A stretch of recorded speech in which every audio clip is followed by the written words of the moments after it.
Bienvenidos al podcast sobre inversión y educación financiera, fondos de inversión y valores.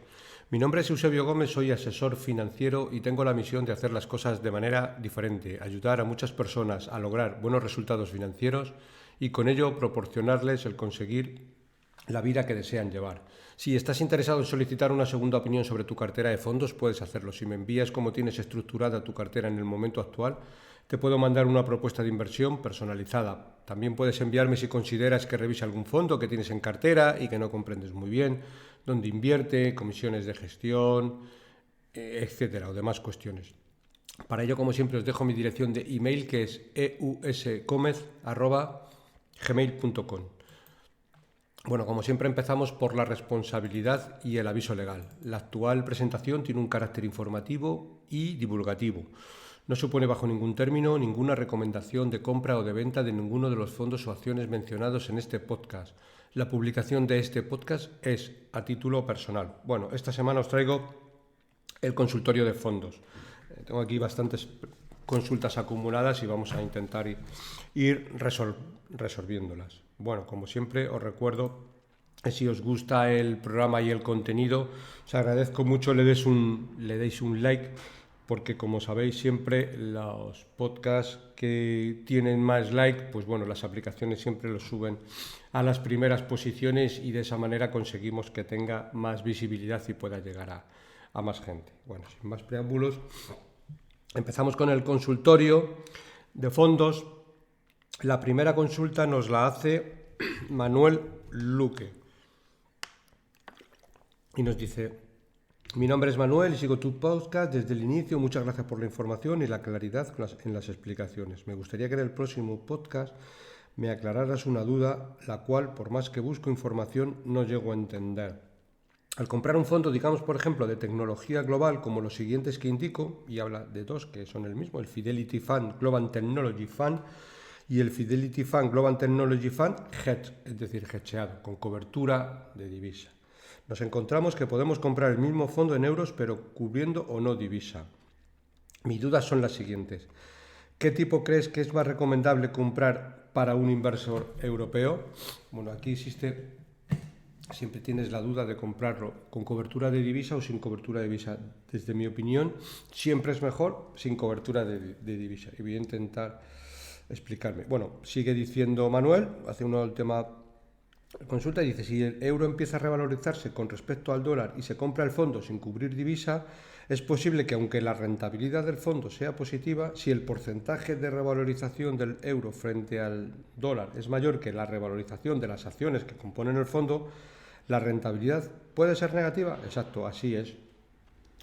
O podría llegar a ser, es decir, si lo compras en hedgeado, pues o sin hedgear, la diferencia de la revalorización del euro-dólar te la comes en concepto positivo, o si te va a favor en concepto negativo. O sea, puede influir de las dos maneras. Desde mi opinión, si invertimos en un fondo como puede ser este que comentas o cualquier otro fondo de renta variable, siempre la inversión la debemos de tener con un horizonte superior a 5 años, con lo cual, desde mi punto de vista, no compensa asumir el riesgo divisa, es decir, lo dejamos que cotice libremente, o lo que es lo mismo, sí compensa asumir. ¿Por qué? Pues porque el coste de la cobertura, como veremos ahora, pues es bastante importante y es todos los años un coste que nos cobran en el fondo. Claro, hay algunas excepciones. Por ejemplo, si vemos el euro-dólar a 0,90 o en esos entornos, quizás sí tenga su sentido el comprar un fondo con la cobertura de divisa. Hay que tener en cuenta que la cotización media histórica euro-dólar está alrededor del 1,20. Ahora mismo está en los entornos del 1,08 aproximadamente. Yo en el 1,08 incluso no sería partidario. Como digo, ten en cuenta que el coste de la cobertura suele rondar aproximadamente el 2% anual. Y es un coste que asumimos si compramos el hedgeado, y de esa manera tenemos la cobertura hecha. Dicho coste no es una comisión implícita que venga reflejado en el folleto, pero es lo que vale cubrir la divisa y es lo que tenemos que pagar. Con lo cual, mi consejo es, si es renta variable, es a largo plazo, sin cubrir divisa, salvo en determinados momentos muy puntuales que el euro-dólar esté en unos entornos que merezca la pena cubrir, muy por debajo o incluso a la paridad o por debajo de la paridad, que quizás tenga su sentido. Tenemos que tener en cuenta que siempre podemos comprar el fondo hedgeado y cuando veamos que luego la paridad o la cotización suele estar en el 1.10, 1.15, podemos hacer un traspaso entre fondos, irnos a la clase sin cubrir divisa y de esa manera, pues evitamos el coste. Bueno, siguiente consulta. Boris Sánchez nos consulta: hola Eusebio, me gustaría preguntarte por el fondo Carmignac Portfolio Credit A en estos momentos de cambios de tipos de interés. Bueno, analizamos un poquito el Carmignac Portfolio Credit y aunque es verdad que ahora mismo con los cambios en los tipos de interés que se ha producido a últimos del año 2022 o en la última parte, puede que tenga su sentido, aunque a mí dentro de renta fija pues hay fondos que me gustan un poco más. Si analizamos este fondo por dentro, pues vemos que tiene un riesgo 3, que ya de por sí es un riesgo pues algo elevado para ser un fondo de renta fija. Leemos el objetivo de inversión, que es un poco lo que siempre tenemos que leer cuando analizamos un fondo. Bueno, pues nos dice el objetivo de inversión. Carmignac Portfolio Credit es un fondo de renta fija internacional que aplica estrategias de deuda corporativa en todo el mundo. Su estilo flexible y centrado en aprovechar oportunidades permite al fondo llevar a cabo una asignación sin restricciones y basadas en convicciones. Eso está muy bien, porque digamos que el gestor tiene absoluta libertad para comprar diferentes bonos de renta fija y diferentes duraciones de los mismos bonos, ¿vale? El fondo tiene por objeto batir a su índice de referencia durante un periodo de inversión mínimo recomendado de 3 años. Aquí lo más importante que hay que ver son, por un lado, la asignación de activos, que siempre en cualquier folleto nos viene, es decir, si tiene deuda, vamos a llamar deuda de gobiernos o deuda de empresas, ¿de acuerdo? Y aquí nos encontramos con que, por ejemplo, que el 61% está en deuda corporativa de países desarrollados, es decir, deuda de empresas, y el 19,3% en deuda de países emergentes. Pero lo más importante, y por eso es un fondo que descartaríamos a la hora de invertir, es en los vencimientos. Nos fijamos en los vencimientos y vemos que tiene, digamos, más bien vencimientos largos, es decir, desgloses por vencimientos inferior a un año, tiene el 12%, de 1 a 3 años el 16%, de 3 a 5 años el 17%, de 5 a 7 años es donde tiene prácticamente la parte más importante de bonos, que tiene un 27%, de 7 a 10 años un 20% y superior a 10 años del 6,8%. Eso ya nos encontramos con que si sumamos la parte de bonos con vencimiento superior a 5 años, nos encontramos con un 46, con un 50 y pico por ciento. Desde mi punto de vista, eso es algo demasiado arriesgado. ¿Por qué digo demasiado arriesgado? Porque hay que tener en cuenta que para un inversor en renta fija no conviene asumir riesgo de duración. Evidentemente podemos ganar mucho más dinero teniendo un fondo de duración muy larga, pero también podemos perder mucho más si los tipos de interés pues siguen al alza, con lo cual yo creo que si invertimos en renta fija deberíamos de ser los más conservadores que podamos.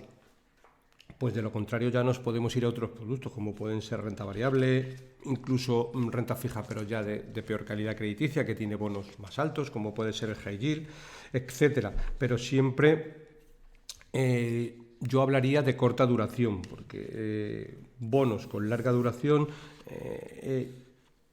tenemos el riesgo más elevado. Evidentemente podemos ganar mucho más dinero, pero insisto, si somos un inversor que invertimos en renta fija, siempre convendría acotar la duración, al menos en estos momentos. Bueno, Otra pregunta que nos hace Boris Sánchez nos dice: hola Eusebio, no encuentro fondos que tengan oro físico, solo hay ETFs. Los fondos que invierten en mineras replican de forma correcta el precio del oro. Gracias por tu ayuda, el podcast está genial. Bueno, puedes encontrar fondos de oro, pero que no replican de forma correcta. Evidentemente un ETF siempre lo vas a hacer de forma correcta y prácticamente igual. A largo plazo, un fondo siempre nos puede servir de réplica, pero a corto plazo podemos tener diferencias positivas y negativas y bastante relevantes. Tenemos que tener en cuenta que el fondo de oro pues compra compañías extractoras de oro o de tenencia de oro, pero muchas veces las compañías de oro, al ser cíclicas, pueden exagerar los movimientos tanto al alza como a la baja, al estar apalancadas o tener deuda. Esto lo suelen hacer. Tenemos que tener en cuenta que si ponemos un símil, si el oro sube a los 2.500, por poner un ejemplo, desde los más o menos, no sé cómo está el oro porque no lo veo normalmente a diario, pero yo creo que ronda los 1.800, 1.900. Vamos a dar un vistazo y vamos a verlo. Vamos a ver.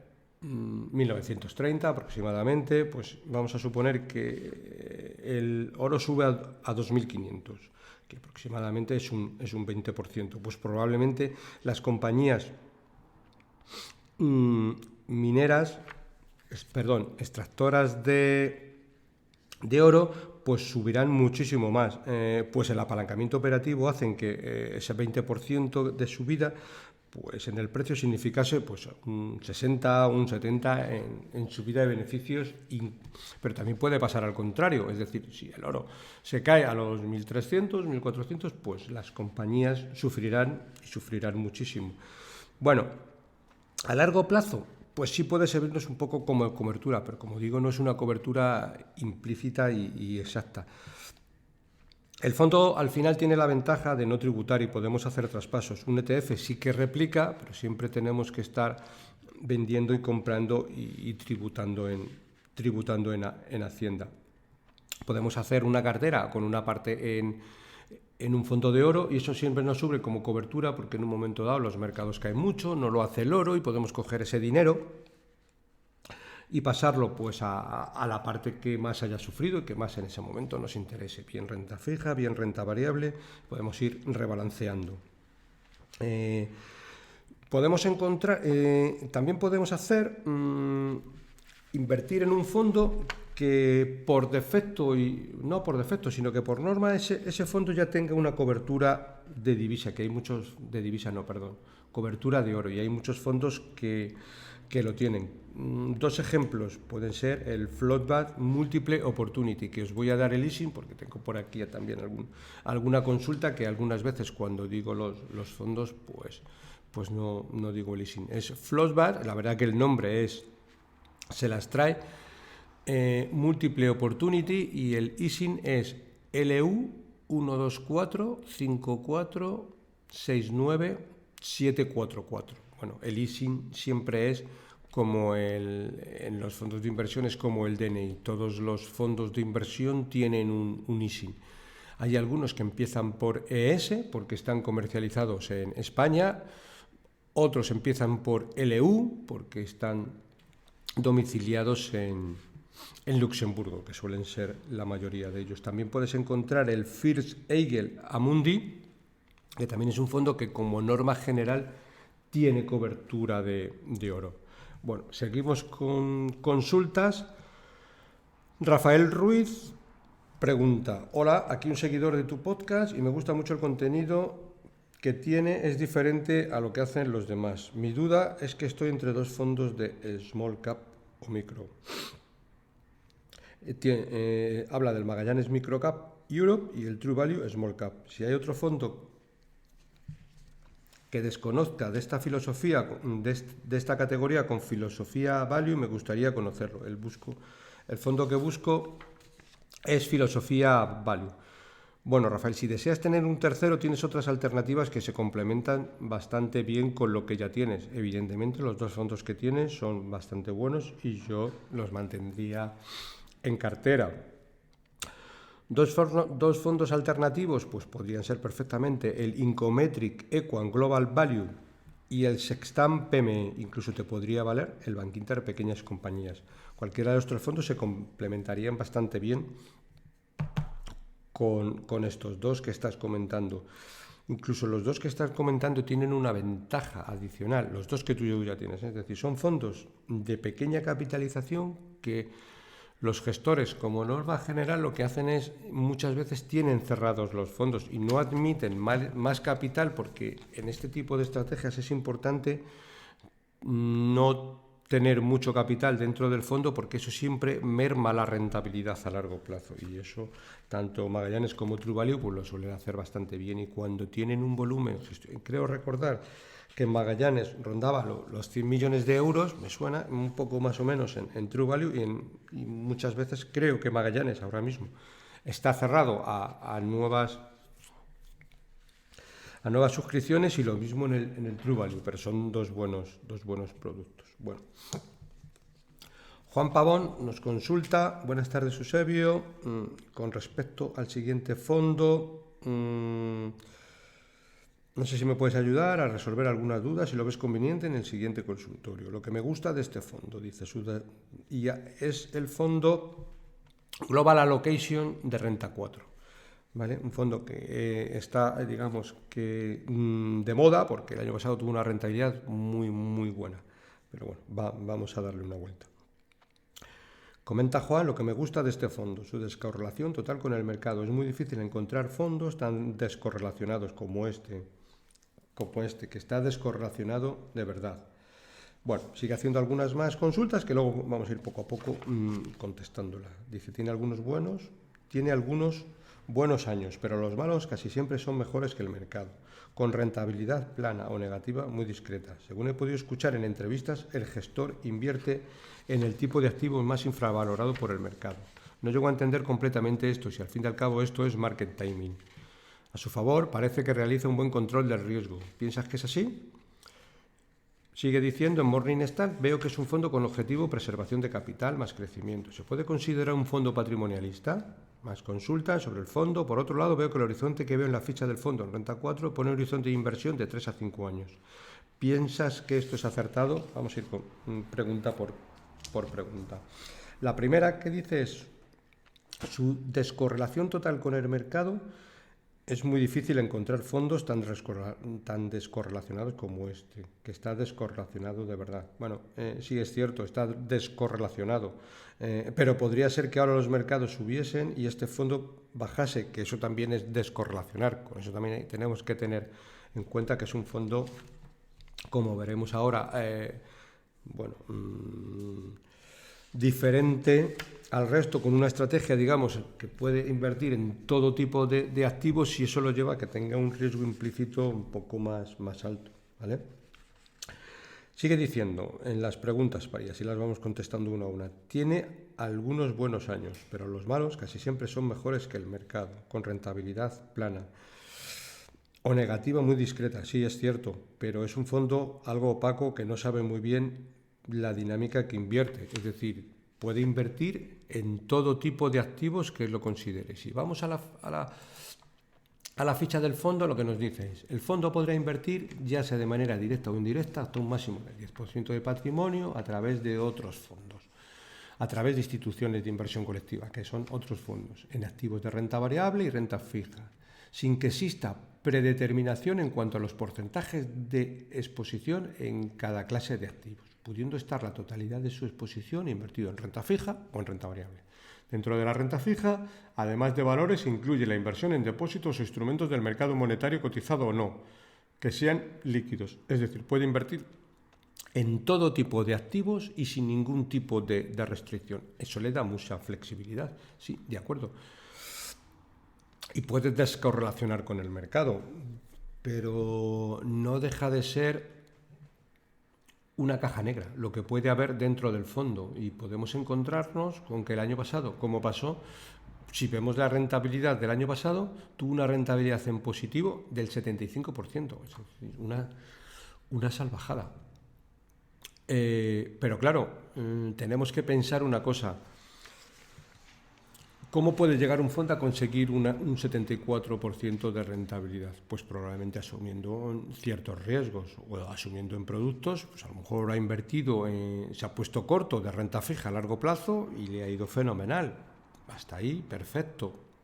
El problema es que puede adoptar una estrategia no adecuada en los próximos años y el fondo se puede pegar una galleta importante y muchas veces no sabemos por qué se la está pegando. Si vamos a las rentabilidades anteriores, 2018, 0,7, 2019, menos 0,6, 2020, menos 3,1, 2021 subió un 32, está muy bien, y 2022 un 75, pero como digo, es un fondo que invierte en diferentes tipos de estrategias y hay que ser cuidadoso con este tipo de productos. Sigue diciendo, Juan, según he podido escuchar en entrevistas, el gestor invierte en el tipo de activos que más infravalorado ve en el mercado. No llego a entender completamente esto. Al fin y al cabo esto es market timing, sí, bueno, pero el gestor lo hace. Para eso tiene libertad absoluta para invertir en el activo que considere que está mejor. Precisamente por eso no es un fondo que desde mi punto de vista me gustaría tener en cartera, muchas veces porque no sé exactamente lo que está haciendo. Lo que está haciendo dentro. También dice a su favor, parece que realiza un buen control del riesgo. ¿Piensas que es así? Bueno, tengo mis dudas sobre esto. Puede tener un buen control de riesgo. No tiene años, por lo menos lo que aparece aquí, de pérdidas de capital importantes, pero como digo, no deja de ser una caja negra, porque al final en un fondo tú sabes que está invirtiendo, por poner un ejemplo, en pequeñas compañías de renta variable europea y las pequeñas compañías de renta variable europea están subiendo fuerte, pues el fondo probablemente esté subiendo fuerte o al revés, está cayendo fuerte porque las pequeñas compañías, como pudo pasar en el año 2022, cayeron bastante. Bueno, pues sí que tengo un fondo de renta variable de pequeñas compañías europeas o asiáticas o lo que sea, que normalmente irá con el mercado bastante aproximado. Puede ser que el mercado baje un 20 y el fondo baje un 30, perfectamente, pero digamos que entendemos un poquito la dinámica. Aquí la dinámica la perdemos, ¿vale? Sigue diciendo el Morgan Stanley, veo que es un fondo con objetivo preservación de capital más crecimiento. ¿Se puede considerar un fondo patrimonialista? Bueno, yo no lo consideraría.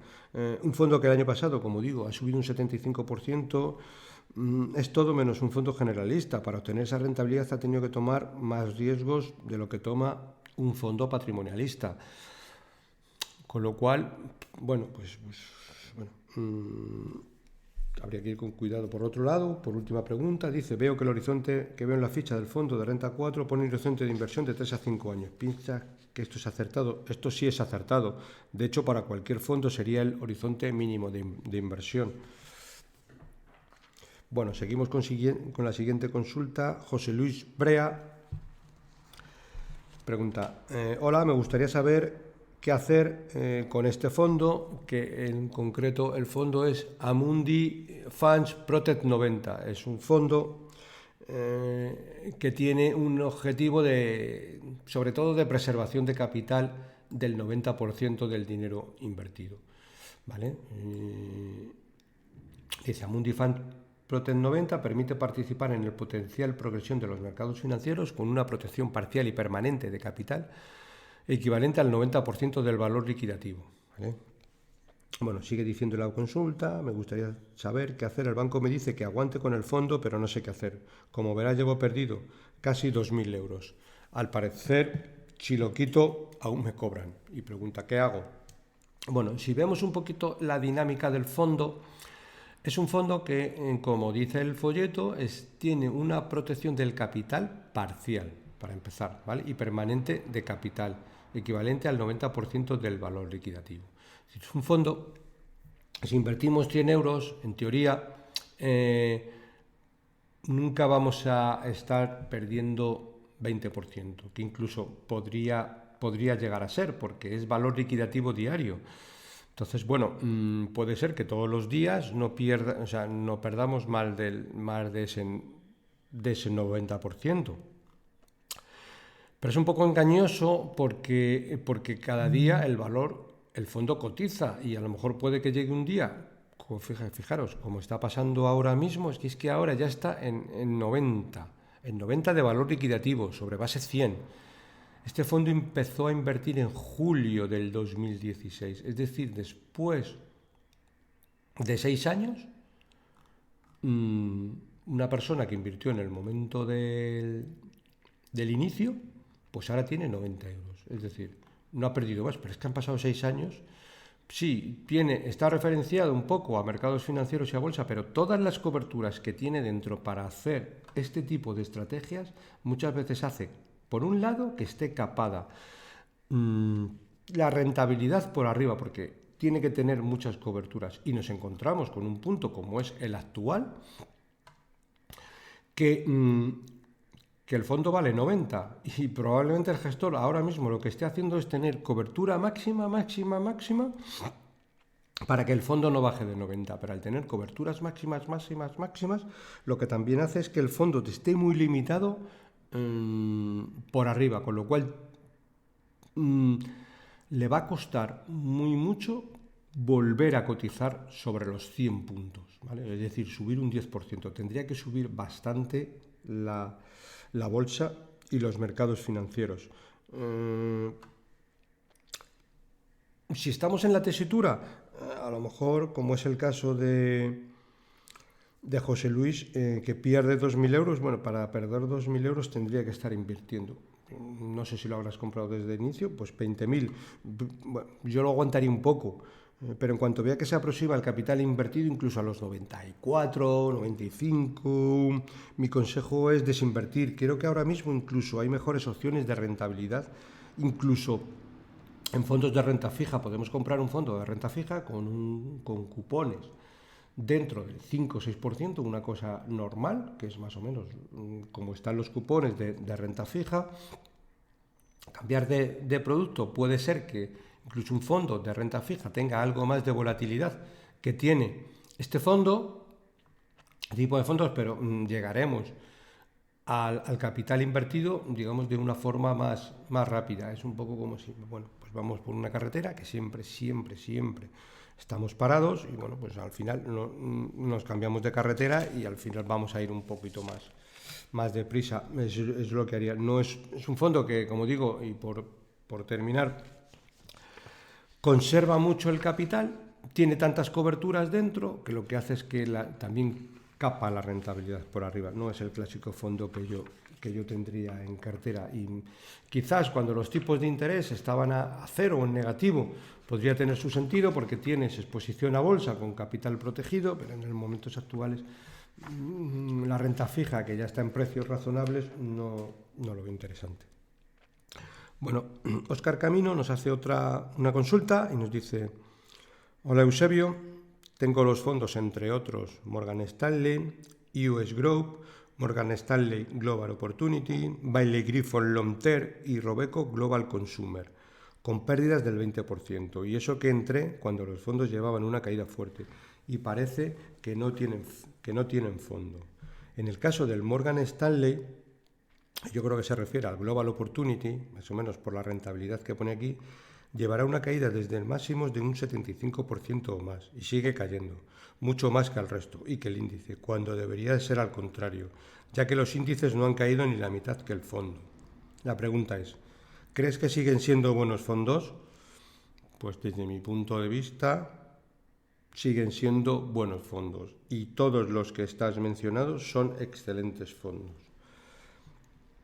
Sigue consultando. En el caso de los fondos de Morgan Stanley, después de caer de casi un 80%, dudo que sea un buen fondo, aunque seguramente seguiré invirtiendo en él. Mi respuesta es: no solo que sean buenos fondos, sino que yo en el momento actual aumentaría. Es cierto que ha caído muchísimo, pero desde mi modesta opinión estamos ante una oportunidad extraordinaria en este tipo de fondos, extraordinaria, como no se habían visto nunca, ni incluso antes en el medio del COVID y demás. No habían tenido una caída tan fuerte, sobre todo los que hablas de Morgan Stanley. En la mayor parte de ellos, si hablamos del Global Opportunity, está gestionado por Christian Hugh. Bueno, el Morgan Stanley US Group no está gestionado por Christian Hugh, pero también con un equipo muy experimentado, y desde mi punto de vista es una oportunidad extraordinaria. Bueno, sigue comentando: ¿ha cambiado en algo la gestión de estos fondos y sigue recomendándoles? Sí, sigo recomendando, y además en todos los que has puesto, en todos los casos que indicas. Es cierto que casi todos los fondos ¿Qué pasa con este tipo de fondos? Que son, digamos, growth, fondos de crecimiento, y ahora esta temática pues le están castigando fuerte. Pero está pasando un poco pues lo que pasaba en el año 2021 con los fondos value. Nadie los quería, y en el año 2022 hemos visto que han tenido un muy buen comportamiento.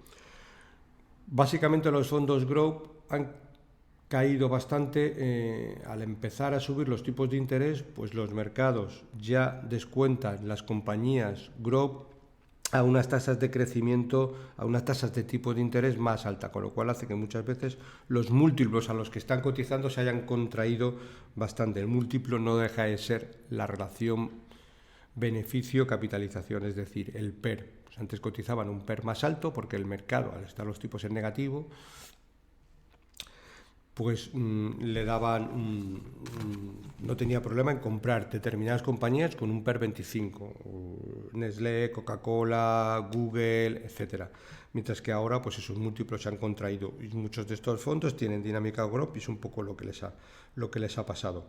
Pero como digo, ahora, bueno, pues todo el mundo reniega de los fondos growth, pues se están acabando, pasa un poco lo mismo que 2021 con los fondos value. Nadie quería los fondos value, en muchos sitios hasta se reían de los gestores, pues les hacían memes, pues es un poco, etcétera. Al final esto es, si queremos conseguir rentabilidades diferentes a los índices, tenemos que ir pues por caminos diferentes a los índices, donde no están muy transitados y donde nadie en esos momentos quiere invertir, evidentemente sabiendo elegir buenos productos y buenos fondos, ¿vale? Como es el caso de los que pones aquí, que son buenos fondos. Podemos hablar de Baillie Gifford, una gestora que creo que la semana pasada ya le dimos una vuelta, tiene 100 años de historial, los gestores son absolutamente experimentados, saben perfectamente lo que hacen. Bueno, han tenido un 2022 malo, bueno, no me cabe duda que seguirán dando rentabilidades positivas en los próximos 5 o 10 años, no me cabe la menor duda, ¿vale? También, por último, sigue consultando qué opinas del fondo BlackRock Next Generation Technology. Bueno, a mí personalmente este tipo de fondos no me gusta, prefiero fondos más generalistas, como los que hemos visto antes. Si hablamos de otros fondos, pues puede ser el FAN-Smith, el Robeco te cumple esta misma función, el Robeco Global Consumer Trends, que te he puesto al principio, o que tú has puesto al principio. Y por último, pregunta, ¿qué porcentaje destinarías a gestión de estilo growth y qué porcentaje a estilo value en este momento? Pues actualmente daría un poquito de la vuelta al porcentaje, y de la misma manera que este tiempo atrás era bastante partidario de la gestión value y teníamos un porcentaje elevado en gestión value, pues ahora haría un poquito lo contrario. Yo haría un 65% growth, 35% value. Como digo, en el 2021 era un poco al contrario, estaba en un 70% value y un 30% growth. Mi opinión es un poco contraria al consenso, pero es como al final se gana dinero a largo plazo, eligiendo buenos fondos que estén teniendo pues una mala época, ¿vale? Más consultas. Ignacio Rodríguez: hola Eusebio, ante todo felicidades por el programa, llevo en esto de los fondos 30 años, tus pods son muy entretenidos y sobre todo con la visión de largo plazo que tanta gente dice que tiene y tan poca aplica a la hora de la verdad. Dice, a raíz del programa de revisión de resultados de fondos, quisiera hacerte dos comentarios. Hay varios de ellos que están gestionados en dólares y cuyo resultado se ha visto muy favorecido para el inversor en euros por la devaluación del euro. Al ver la rentabilidad final, se mezcla en el resultado propio de la gestión con la evolución de la moneda, al comparar con fondos gestionados en euros. Salen perjudicados al no contar con la diferencia de cambio.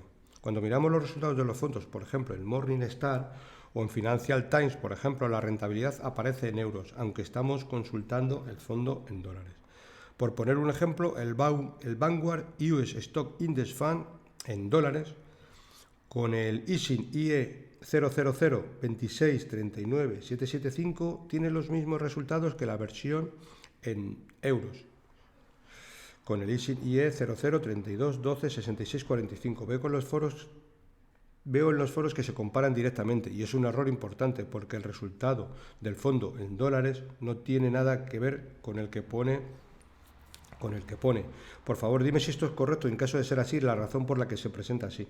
Yo, en concreto, el Vanguard no lo conozco, pero, por ejemplo, que sigo, por poner un ejemplo, pero vamos, que en este caso sería igual, sería el Morgan Stanley US Advantage, que lo tenemos en las dos monedas. Los tenemos en dólar, en euro e incluso en euro con divisa cubierta. Lo mismo pasa con el Global Opportunity de Morgan Stanley, pero las rentabilidades 1 de enero, 31 de diciembre son diferentes. Es decir, creo recordar, pero incluso lo vamos a ver sobre la marcha, es decir, el Morgan Stanley,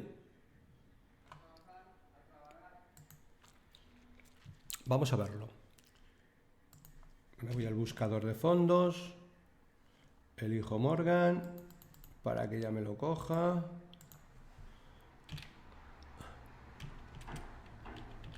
Le pongo el nombre de Advantage y mira, por ejemplo, a 20 de enero, que es hoy cuando estoy grabando, el Morgan Stanley US Advantage en dólares tiene una rentabilidad del 6%.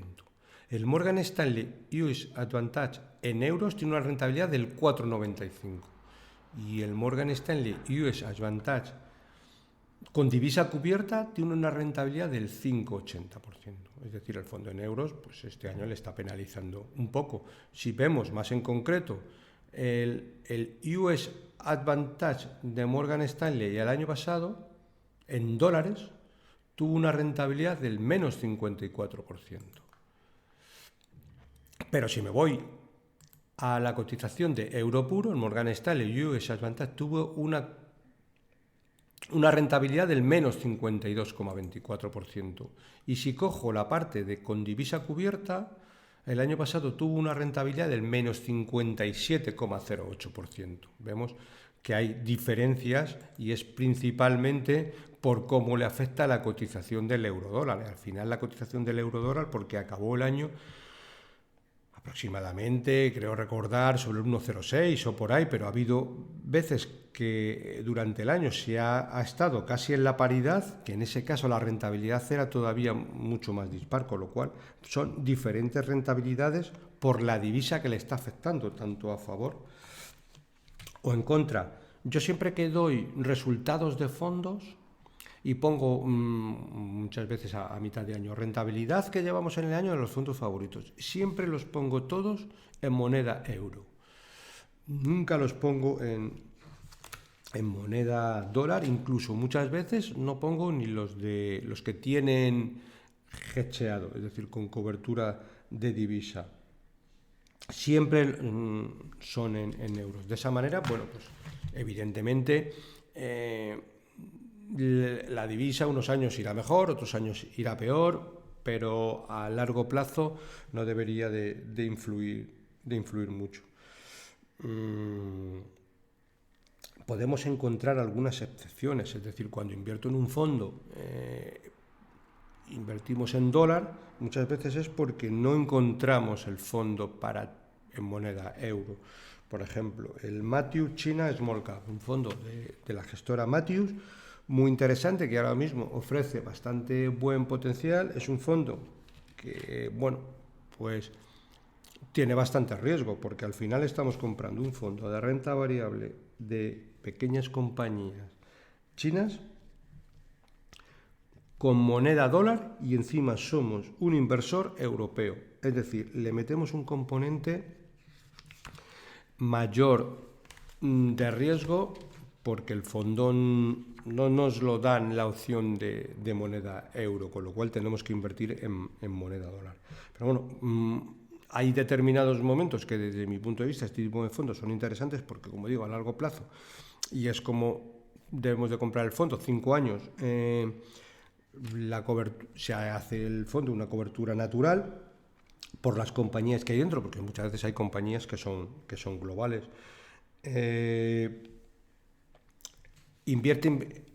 Conviene invertir en este tipo de estrategias, aunque le metamos un poquito más de riesgo a la cartera, siempre en un porcentaje adecuado, es decir, porque no dejamos de estar invirtiendo en un fondo una gestora pequeñita, asiática, digamos una gestora boutique, pero que lo suele hacer bastante bien y suelen elegir bastante buenas compañías. Para que nos hagamos a la idea, ahora mismo el índice de China cotiza a un PER 10, que es un PER históricamente muy bajo. Bueno, pues hay compañías dentro del fondo que lo hacen, que hay PER de 4 o 5, es decir, mucho más barata, porque los gestores son capaces de encontrar excelentes oportunidades. Bueno, pues desde mi punto de vista merece la pena tener un porcentaje de la cartera pequeño en este tipo de estrategias o en este tipo de fondos de nicho. Bueno, Peter nos hace otra consulta. Hola, Eusebio, antes de nada desearte un feliz y próspero año nuevo. Me gustaría conocer tu opinión de los siguientes fondos. Nos habla del Schroeder Gaia Blue Trend, C acumulación, Euro Hedge, ya el nombre lo dice, siempre que veamos Euro HEDGED es hedgeado, es decir, cobertura de divisa. Nos pone el leasing, que es LU 129 30 73 745. Vamos a empezar porque nos pone más fondos y vamos a ir fondo a fondo. Bueno, nos habla de este fondo del Schroeder. No es mal fondo. A mí personalmente es un fondo que invierte en grandes compañías mundiales. A mí me gusta más el Robeco Global Consumer Trend, probablemente porque el Robeco le sigo más de cerca, le tengo más analizado. Es un fondo que tengo bastante confianza. No es mal fondo el fondo de Schroeder, pero si tenemos que elegir, porque al final, como yo siempre digo, si es que al final hay más fondos que clientes, con lo cual tenemos que centrarnos un poco en los que creemos que son mejores. Desde mi punto de vista, Robeco Global Consumer Trend hace mejor, me gusta más que este. Habla de otro fondo que es el NNL Alternative Beta, con el ISIN LU 037 0038 167. Bueno, no es un fondo que tampoco en este caso me guste. Para mi punto de vista, mejor alternativa el BNI Mellon Absolute Return. Y al final, ¿qué pasa? Vamos a ver, todo lo que tenga nombres complejos. De entrada, no me gusta. Pues al final, dentro lo que hay son estrategias complejas que suelen acabar en pésimos resultados. Alternative Beta. Ya es decir, fondo de gestión alternativa, que intenta tener más beta que el mercado, es decir, yo esto le llamo cosas raras, ¿vale? Y a mí las cosas raras no me gusta, porque no deja de que estamos invirtiendo el dinero, que evidentemente cuesta mucho ganar, y siempre tenemos que mirar dónde lo invertimos con absoluta lupa. Con lo cual, el BNI Mellon Absolute Return, ¿qué hace? Retorno absoluto, ¿vale? Pero tiene una estrategia bastante clara. Es decir, o invierte en renta fija o invierte en renta variable. Y va acomodando el peso como los gestores lo ven. Pero es una estrategia como bastante sencillita. Y los resultados a largo plazo son razonablemente buenos, tirando a bastante buenos. Con lo cual, duermo más tranquilo y estoy más cómodo. Habla de otro fondo dentro de la consulta que nos dicen el Lazard Credit Opportunity. En este caso, este fondo sí que es perfectamente válido y muy invertido. Siempre, vamos a ver, al final, Lazard es una buena gestora francesa. Bueno, dice el fondo, el leasing del fondo de Lazard, que es el FR 00 10 23 55 07. Es un fondo interesante que podemos tener en cartera perfectamente. Probablemente no tendríamos, si tenemos una cartera de renta fija, únicamente este fondo, sino que los mezclaríamos con diferentes fondos y diferentes estrategias, por lo que pudiera pasar. Porque, bueno, Lazard es un buen fondo, crédito oportunidades. Lo que hace normalmente es invierte en donde encuentra oportunidades dentro del sector de crédito, y es un buen producto. No tendría 100% de mi capital en este fondo, sino que invertiría, si tengo que invertir en renta fija, lo combinaría actualmente con fondos de renta fija globales, ¿vale? Y algún fondo de renta fija monetario, que incluso los monetarios ya se están acercando a rentabilidades implícitas dentro del 2% y son cosas interesantes. Digamos que tendría dentro de la renta fija diferentes patas. La pata del monetario, que siempre me puede dar la flexibilidad de si los mercados de renta fija se tensionan mucho, pues tengo esa parte para volver a rebalancear en oportunidades que en un momento los fondos de renta fija pues puedan caer. Y sería interesante. Y por último, nos pregunta por el Candrian Diversified Futuros Clásico. Lo mismo. Lo descarto. Si leo el objetivo de inversión, lo que invierte son en estrategias de futuros, tanto de renta fija como de renta variable, y no es algo donde yo estaría cómodo. Es que el nombre ya lo dice, Candrian Diversificado Futuros Clásico. Fuera.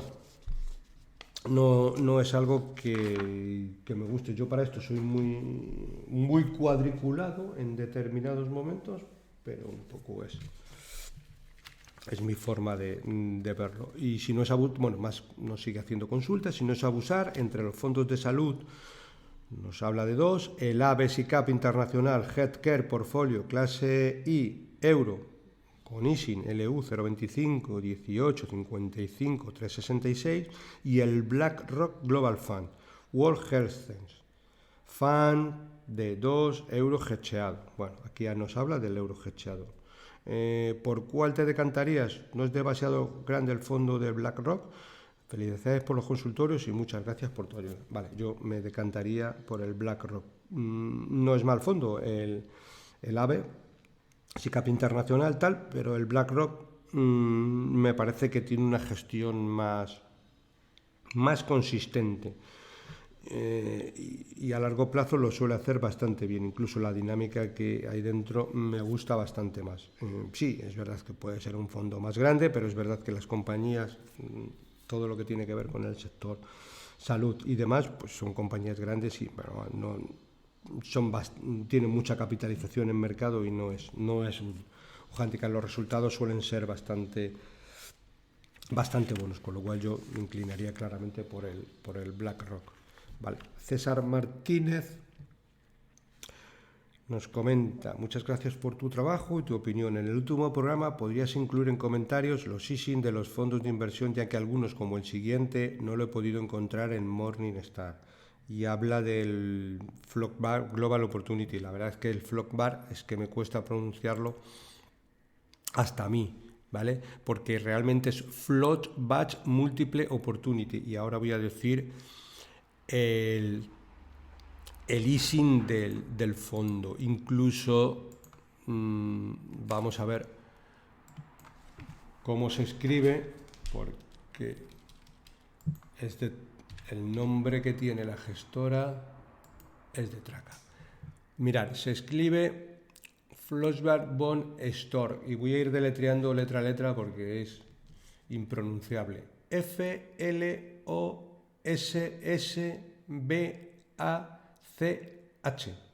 espacio VONSTORCH,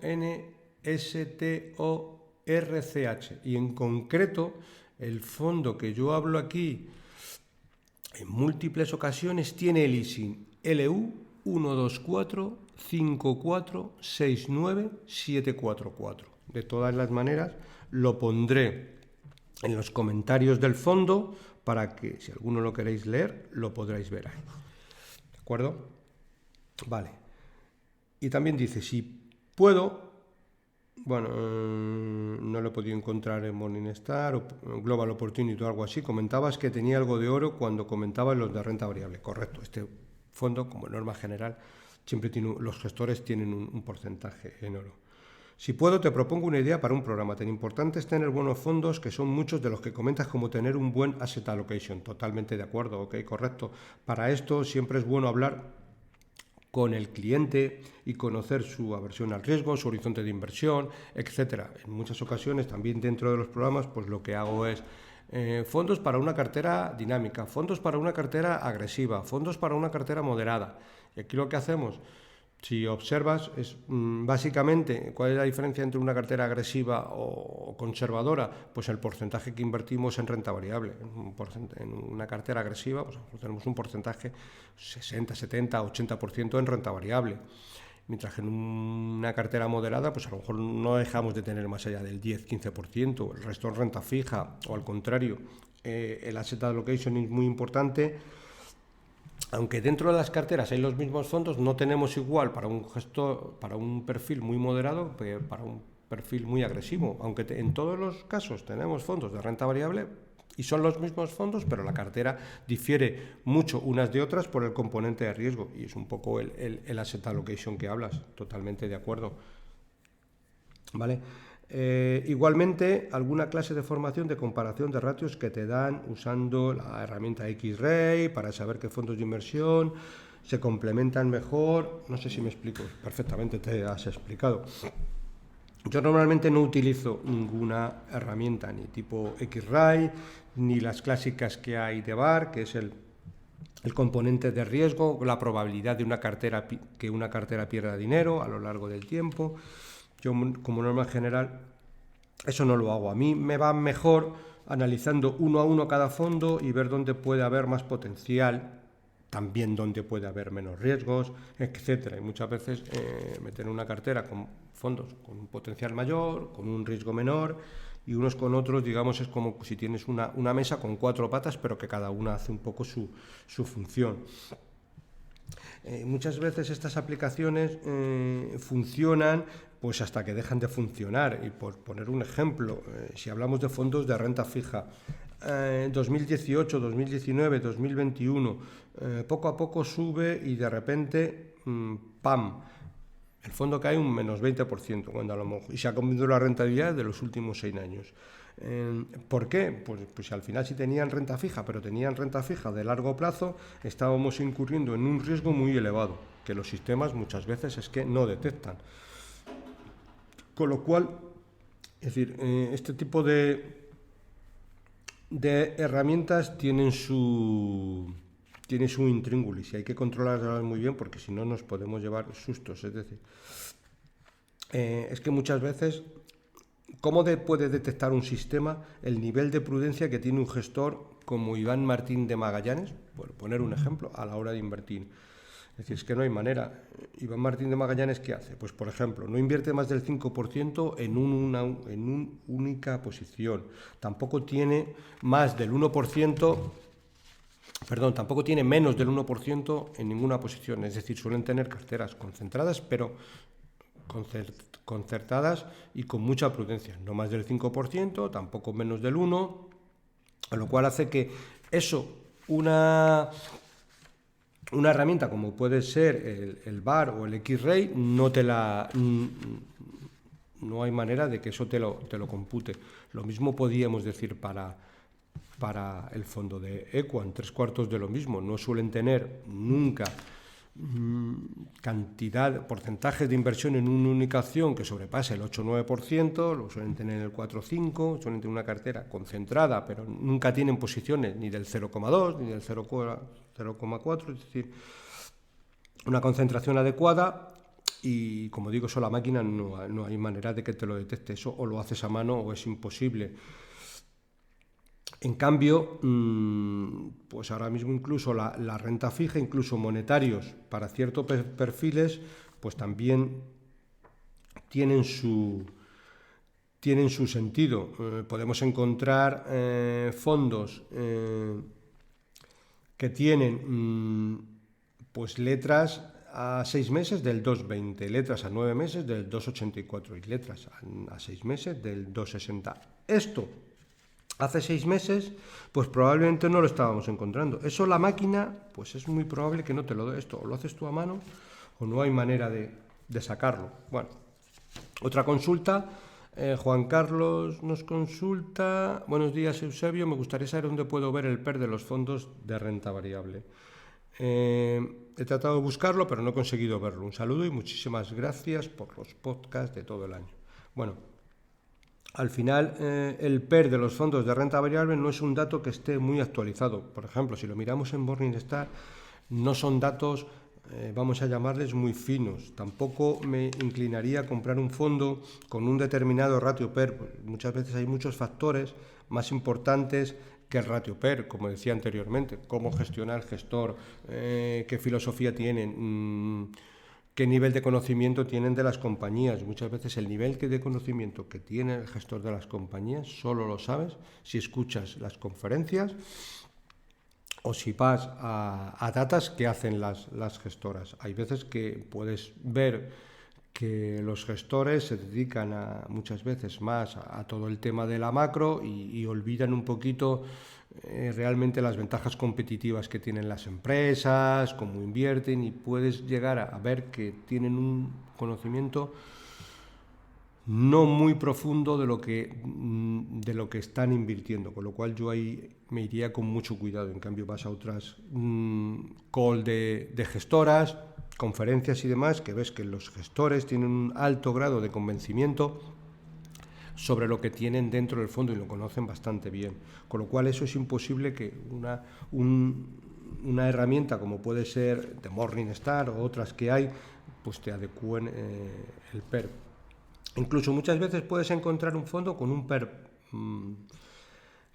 bajo, pero es que muchas veces eso no te dice mucho, porque como digo, pues lo que tenemos que ver es decir, cómo mira el gestor, si mira las compañías con lupa, qué grado de concentración tiene, por sectores, por compañías, cómo está diversificado, etcétera.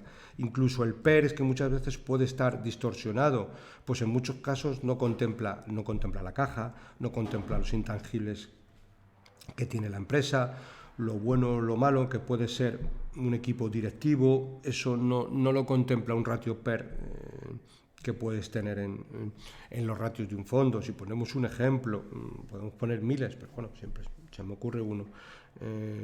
Un fondo podría tener acciones de Abengoa y a lo mejor tenía un PER bajo, podría tener acciones de Ferrovial, que Ferrovial normalmente siempre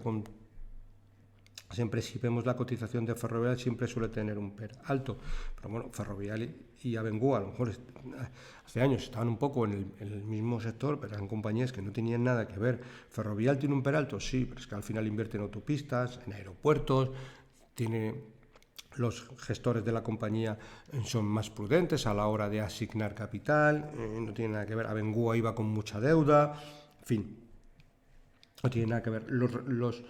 La proyección de resultados son más estables dentro de Ferrovial por el componente que tiene de autopistas, aeropuerto, etcétera.